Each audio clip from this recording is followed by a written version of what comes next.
Humildade, capítulo 13, notas do autor. Tudo isso é para fazer conhecida na região da eternidade que o orgulho pode degradar os anjos mais elevados em malignos, e a humildade pode elevar a carne e o sangue caídos para o trono dos anjos. Assim, esse é o grande propósito de Deus em levantar uma nova criação para fora de um reino caído de anjos. Para esse fim, ele permanece em seu estado de guerra entre o fogo e o orgulho de anjos caídos e a humildade do Cordeiro de Deus. Que a última trombeta soará a grande verdade através das profundezas da eternidade. Que o mal não pode ter início a não ser pelo orgulho, e não ter fim a não ser pela humildade. A verdade é esta: o orgulho tem de morrer em você, ou nada dos céus poderá viver em você. Sob a bandeira da verdade, desista de si mesmo para o manso e humilde Espírito do Santo Jesus. A humildade tem de lançar a semente, ou não pode haver colheita nos céus. Não olhe para o orgulho como um temperamento inconveniente, nem para a humildade somente como uma virtude conveniente. Pois um é morte e o outro é vida. Um é totalmente diabólico e o outro é totalmente celestial. O que você tem de orgulho dentro de você é o que tem de anjo caído vivendo em você. O que você tem de verdadeira humildade é o que você tem do Cordeiro de Deus dentro de você. Se você pudesse ver o que todo orgulho ativo faz à sua alma, você imploraria por tudo o que encontrasse para arrancar a víbora de você, ainda que com a perda de uma mão ou de um olho. Se você visse que poder doce, divino e transformador há na humildade, como ela expulsa o veneno da natureza que você tem e dá lugar para o Espírito de Deus viver em você, você desejaria ser o escabelo de todo mundo a querer a menor posição dele. Nota B. Precisamos saber duas coisas: que nossa salvação consiste totalmente em sermos salvos de nós mesmos ou do que somos por natureza. Que pela própria natureza das coisas, nada poderia ser essa salvação ou salvador para nós, a não ser a tal humildade de Deus que é além de toda a expressão. Por essa razão, a primeira condição inalterável do Salvador para o homem caído foi: a não ser que um homem negue-se a si mesmo, ele não pode ser meu discípulo. O ego é todo um mal da natureza caída. A autonegação é a nossa capacidade de sermos salvos. A humildade é nossa salvadora. O ego é a raiz, os galhos, a árvore de todo o mal, de todo o nosso estado caído. Todos os males dos anjos caídos e dos homens têm início no orgulho do ego. Por outro lado, todas as virtudes da vida celestial são as virtudes da humildade. É somente a humildade que atravessa o abismo intransponível entre os céus e o inferno. E o que acontece então? Ou o que direção vai o grande esforço para a vida eterna? Tudo isso direciona para a luta entre o orgulho e a humildade. Orgulho e humildade são os dois poderes mestres, os dois reinos na luta pela eterna posse do homem. Nunca houve nem nunca haverá, a não ser uma única humildade, que é a humildade única de Cristo. Orgulho e ego têm o tudo do homem, até que o homem tenha seu tudo de Cristo. Ele, portanto, tem somente um bom combate, cujo esforço é o de levar a natureza auto-idólatra que ele tem de Adão à morte, pela humanidade sobrenatural de Cristo levada à vida nele. Nota C. Morrer para o ego ou sair debaixo de seu poder não pode ser feito por nenhuma resistência ativa que possamos fazer a ele pelo poder da natureza.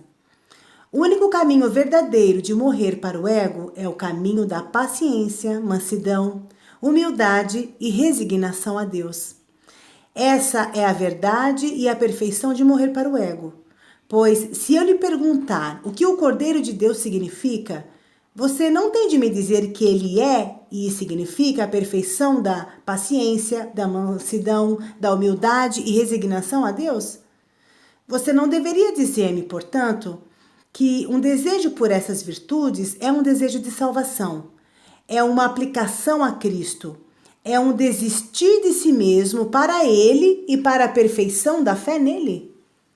E depois, por causa dessa inclinação de seu coração, em mergulhar na paciência, mansidão, humildade e resignação a Deus, desistir verdadeiramente de tudo o que é você e de tudo que você tem do Adão caído e perfeitamente deixar tudo o que você tem para seguir a Cristo é seu ato mais elevado de fé nele.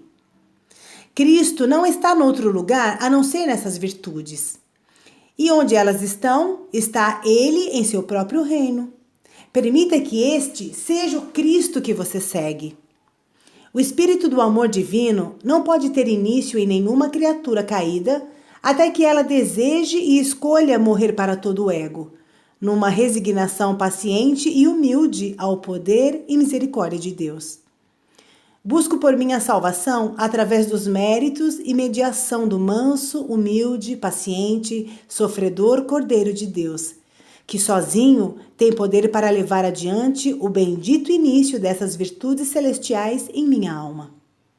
Não há possibilidade de salvação senão dentro e pelo nascimento do manso, humilde, paciente e resignado Cordeiro de Deus em nossa alma. Quando o Cordeiro de Deus tiver levado adiante um real início de sua própria mansidão, humildade e plena resignação a Deus em nossa alma, então esse é o início do espírito de amor em nossa alma, que quando alcançarmos, irá deleitar nossa alma com tal paz e alegria em Deus, que irá obscurecer nossa lembrança de tudo a que chamamos de paz e alegria antes. Esse caminho para Deus é infalível. Essa infalibilidade é firmada no duplo caráter de nosso Salvador. 1. Quando ele é o Cordeiro de Deus, há o princípio de toda mansidão e humildade na alma. 2. Quando ele é a luz dos céus e abençoa a natureza eterna e a torna em um reino dos céus. Quando estamos desejosos para obter descanso para a nossa alma em resignação mansa e humilde a Deus. Acontece que ele, como a luz de Deus e dos céus, alegremente cai sobre nós, torna nossas trevas em luz e começa o reino de Deus e de amor dentro de nós que nunca terá fim. As seleções dos escritos de William Law, editados por Andrew Murray, toda a passagem merece estudo cuidadoso, pois mostra de maneira extraordinária como o mergulhar contínuo na humildade diante de Deus é, do lado do homem, o único caminho para morrer para o ego. Todo o diálogo foi publicado separadamente sob o título Morrer para o Ego, um diálogo áureo. Com notas por Andrew Murray, todo aquele que deve estudar e praticar a humildade encontrará nesse precioso diálogo o que é que impede a nossa humildade, como somos libertados deste obstáculo e que a bênção do Espírito de amor é o que vem de Cristo, o manso e humilde Cordeiro de Deus para o humilde. Nota D. Um segredo dos segredos. Humildade, a alma da verdadeira oração. Até que o espírito do coração seja renovado, até que seja esvaziado de todos os desejos terrenos e permaneça em uma fome e sede constantes diante de Deus, que é o verdadeiro espírito de oração, todas as nossas orações serão, mais ou menos, principalmente como lições dadas a estudiosos. E iremos, na maioria das vezes, pronunciá-las somente porque não nos atrevemos a negligenciá-las. Mas não se desencorajem. Tomem o seguinte conselho, e assim vocês poderão ir à igreja sem nenhum perigo de mero louvor da boca para fora ou hipocrisia. Apesar de poder haver um hino ou uma oração cuja linguagem jamais seja elevada do que a do nosso coração. Faça isto. Vá à igreja como o publicano que foi ao templo. Permaneça intimamente no espírito de sua mente da mesma forma como o publicano expressou-se exteriormente quando baixou os olhos e pôde dizer apenas: Deus, tem misericórdia de mim, pecador.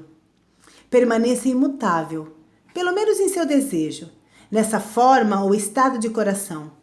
Isso santificará toda petição que sair de sua boca. Quando algo lido ou cantado ou orado for mais exaltado do que o seu coração, se você faz disso uma ocasião adicional de mergulhar no espírito do publicano, você será então ajudado e grandemente abençoado por aquelas orações e louvores que parecem somente pertencer a um coração melhor que o seu. Isso, meu amigo, é o segredo dos segredos.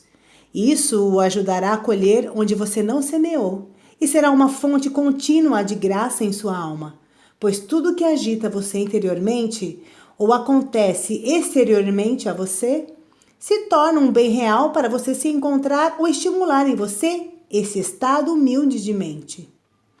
Porque nada é em vão ou sem proveito para a alma humilde. Ela permanece sempre num estado de divino crescimento. Tudo o que cai sobre ela é como o orvalho dos céus.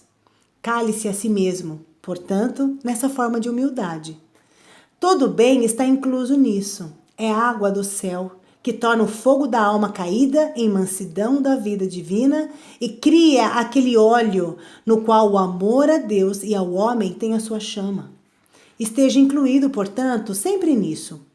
Permita que seja como uma vestimenta com a qual você está sempre vestido e uma cinta com a qual você está cingido. Não inspire nada a não ser desse espírito e nele não veja nada a não ser com seus olhos. Não ouça nada a não ser com esses ouvidos.